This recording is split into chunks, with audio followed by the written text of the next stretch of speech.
In sum, Jefferson's draft was a political undertaking with a philosophical frame. It was produced in a particular moment by a politician to satisfy particular concerns for a particular complex of audiences: undecided Americans, soldiers in arms, and potential global allies. He worked away in these summer days of 1776, dividing his time between writing in his quarters and executing congressional business. Congress ordered that the Declaration be sent to the several assemblies, conventions, and committees, or councils of safety, and to the several commanding officers of the Continental troops, that it be proclaimed in each of the United States and at the head of the army.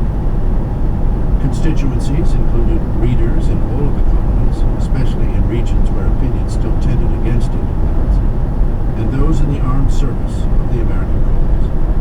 Hence, Jefferson included a lengthy list of charges against King George III, some of which were obscure even to contemporaries. Jefferson's influences were manifold. Locke, Montesquieu, and the philosophers of the Scottish Enlightenment were among them, as was James Wilson's pamphlet, Considerations on the Nature and Extent of the Authority of the British Parliament, and George Mason's Declaration of Rights, written for the Virginia Constitution. Jefferson had consulted, too, with Franklin and Adams.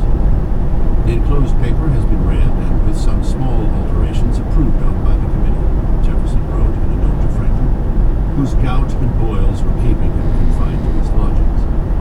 Will Dr. Franklin be so good as to peruse it and suggest such